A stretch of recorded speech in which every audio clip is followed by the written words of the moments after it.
Well, hello and welcome to the Brian Hornback podcast. This is episode 35.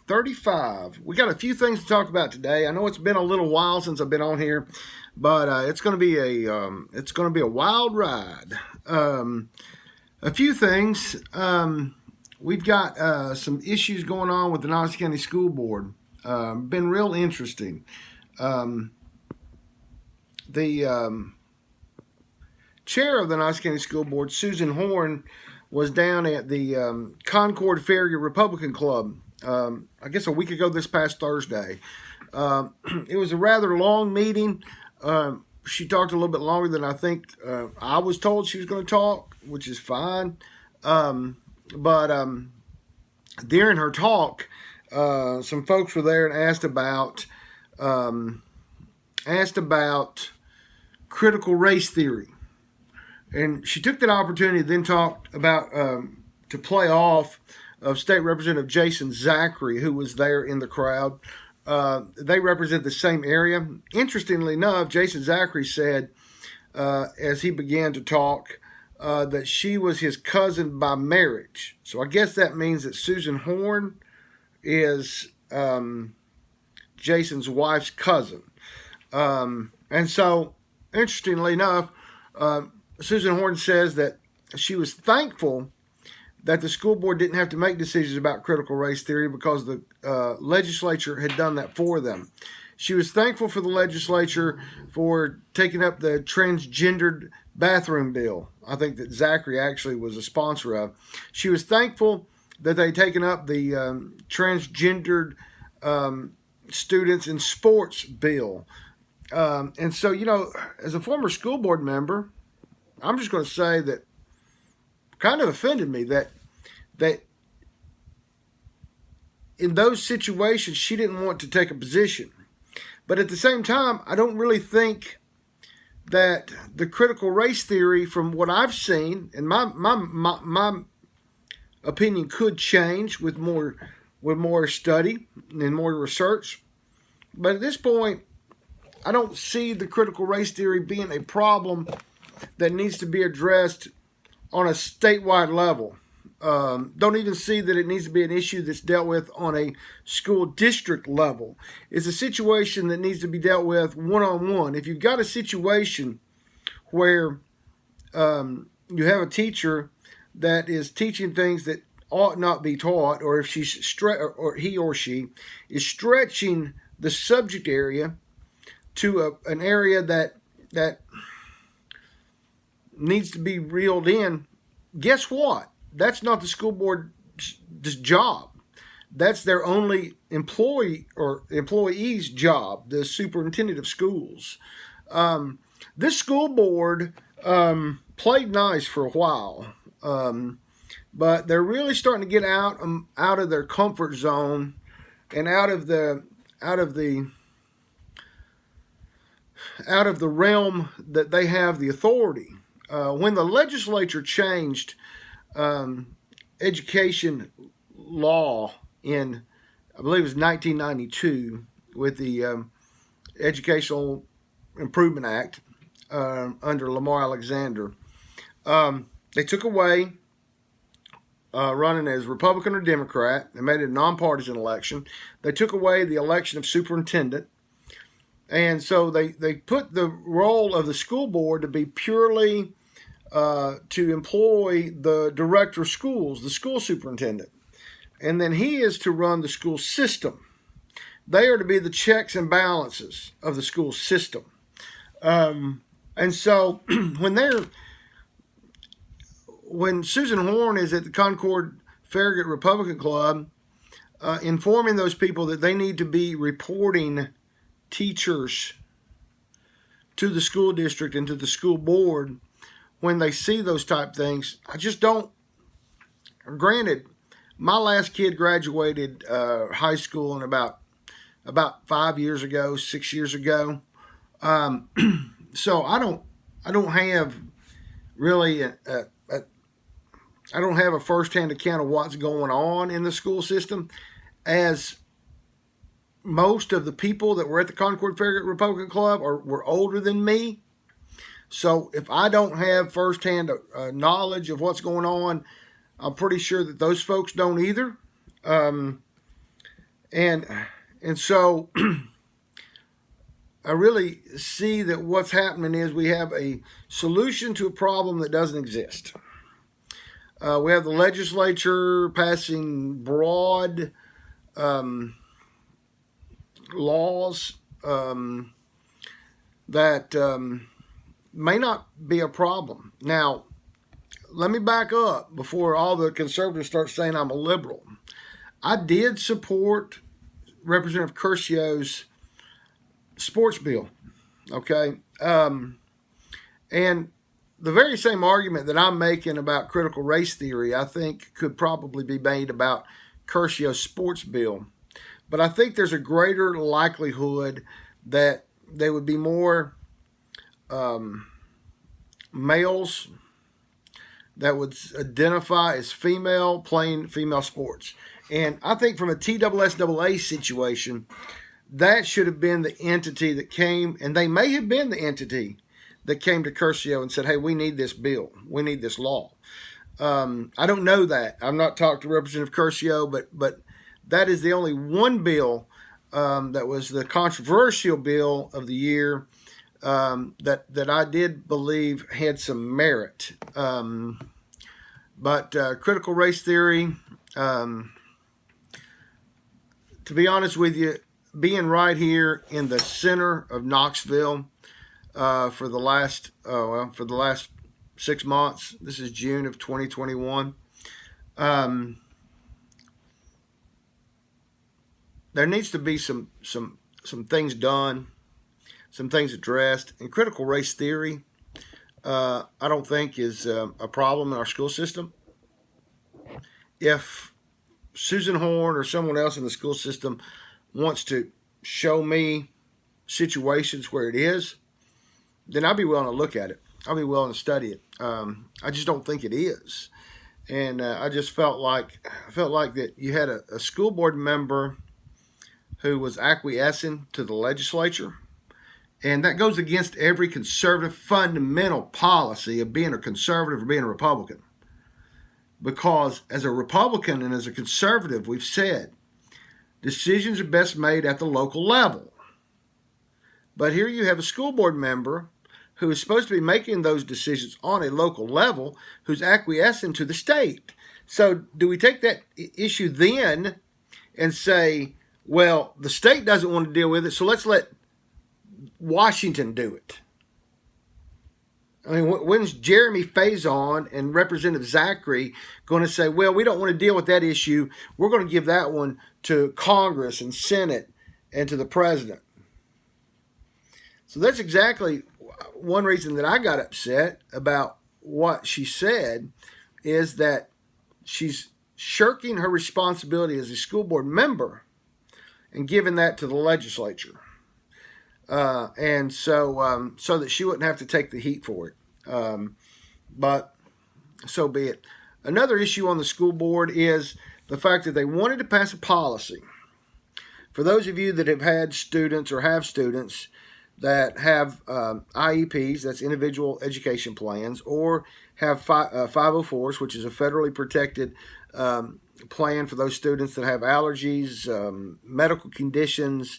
Some of these, if those of you that don't know, IEP meetings and 504 meetings can go on for a long period of time. It could be a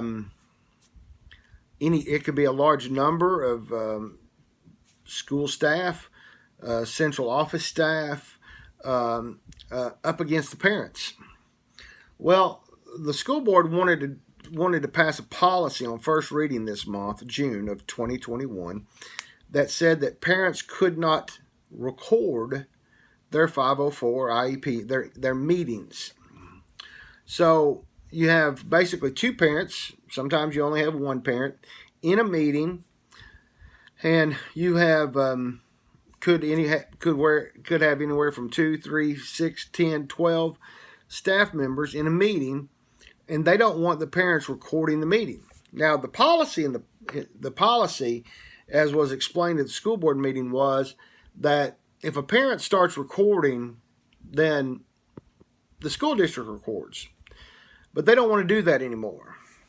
They and because the law director, the Dave Dupler, Mr. Dupler with the law department said that because it wasn't criminally a problem, because in the state of Tennessee, as long as you have one party consent to record, then that's all you need. They're not making it a criminal infraction. They're just making a policy infraction, and you got to ask so many days in advance, and you may or may not get that permission to record. You know, that's a problem, because when you have so many people in a meeting up against one parent, two parent, the parents are going to forget what's said. And a lot of times when that meeting's over, there was several parents that came and spoke to the school board this past Wednesday. And they explained that, hey, we're, a lot of times, we record our meetings and we go home and we listen to the meetings so that we know exactly what was said. And so what you're doing is you're relying on the notes that are written by the staff, by the county school district. And a lot of times those notes aren't always advantageous to the parent and aren't always advantageous to the student. Having been a school board member, having gone through, spent 4 years on the school board, had spent a year as vice chair of the board, went to at least 3 of the summer law institute weekends, talk about law with school districts. That was about 15 years ago, 17 years ago, something like that. But that's a real problem for the school district, because what they're wanting, what I sense that they're wanting to do is they're wanting to, pull one over on the parents and make it more advantageous to the school district. And that is problematic. Back to the school board. It looks like I'm going to stay on the school board for this entire podcast. Episode 35, dedicated to you, the Knox County School System. Much discussion this past week about the officers in the schools.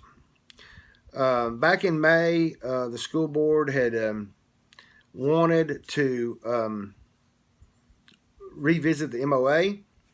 That's the Memorandum of Agreement, or Memorandum of Understanding, if you will, between the Knox County Police Department, the Knox County Sheriff's Department, and, of course, their own Knox County School Security Force. Gus Paducas was supposed to retire, I'm told, June 30th. Now he's not going to retire until July 31st. The new guy's coming from Los Angeles, California. I'm not even going to try to pronounce his last name until he gets here and I learn how to pronounce his last name. I don't want to be like a new weather forecast person in Knoxville that mispronounces LaFollette for Lafayette, or Lafayette. So they are, sorry, started looking at my cell phone.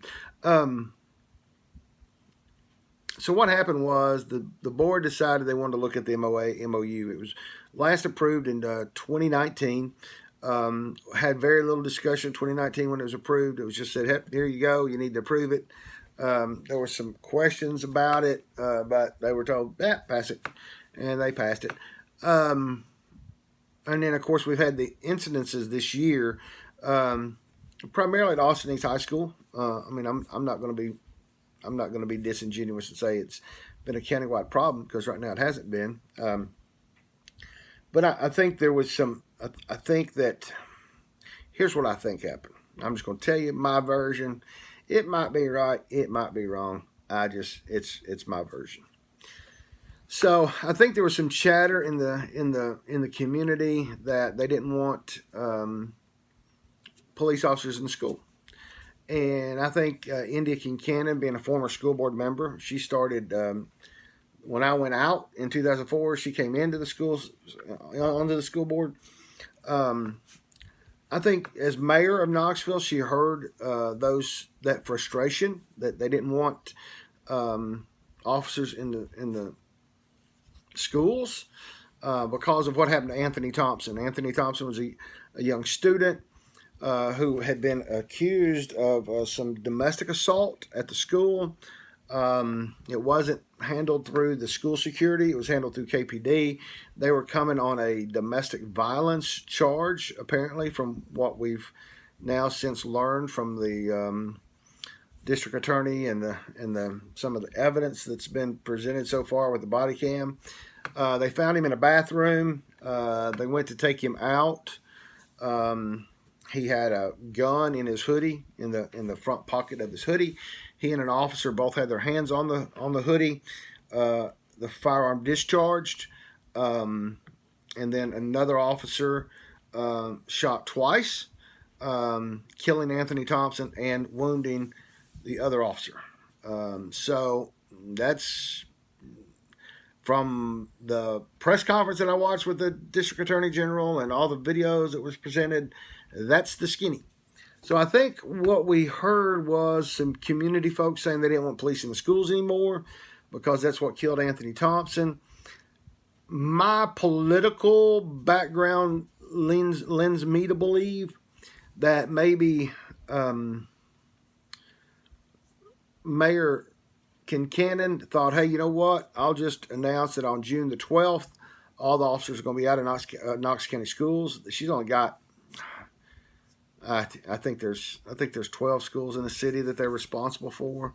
Not a great number. Most of them are Knox County Sheriff's Department officers, and even they're low on their numbers, on the number of people that they have in there. But Knox County Schools has over 100 SSOs, that's school security officers. If they work for KPD or the Sheriff's Department, they're SROs, school resource officers. So I think Mayor Kincannon thought, hey, you know, if I announce that I'm going to pull them, then, you know, the overwhelming public reaction is going to be that we need to have police in the schools. So then, you know, from a standpoint, you know, it might be more advantageous from a public opinion standpoint. And so that's where I think how we've come about it. Maybe I'm giving Mayor Kincannon too much credit. Maybe I'm not giving her enough credit. I don't know. If she wants to tell me, she can call me and tell me if I'm right or wrong. But that's kind of what I think's going on, because the school board has continued to talk about it. Then Knox County Mayor Glenn Jacobs came in, and when the school board looked like they were going to hire an outside consultant to come in and help do these community debriefs, focus groups, Mayor Jacobs sent a letter to the school board saying, you know, you shouldn't be wasting money on a consultant to tell us what we already know. It really wasn't about officers in the schools. It was really about the broad how we're going to handle security in the schools, not just officers in the schools. Even Ebony Satterfield, the board member from the 1st District that includes Austin East, has said she's not for taking officers out of the schools. So that's kind of where we're at. But then they come back in June, and now they don't pass where they're going to have a outside consultant. So they've caved to what the county mayor had said. And then you got Mike McMillan, who's telling the superintendent, here's what you need to do when you talk to Kincannon on Tuesday. Apparently, Superintendent Thomas is going to speak with Kincannon as a follow-up meeting on Tuesday. And so he was telling Superintendent what he needed to say to her, and that if she didn't respond in a specific way, that he was to tell Kincannon what they were going to do. Guess what, Mike? That's not the role of the board. You elect the superintendent. You can't tell him what to do. You can't micromanage the superintendent. Now, if Bob Thomas, superintendent of schools, is not independent enough to make his own decisions, then therein lies another problem that the rest of the board needs to deal with. Anyway, this has been about 20 minutes of me ranting and raving about the school board, because I guess, you know, I've got experience being on the school board, and I was on it for 4 years. You know, I don't really rant too much about the school board. I don't really talk too much about the school board because you know what? That was part of my former life. But a lot of things going on this month. A lot of things going on in the last couple of weeks that kind of got me interested. So that is the Brian Hornback podcast, episode 35. Hope you've enjoyed it. Y'all tune back in again real soon.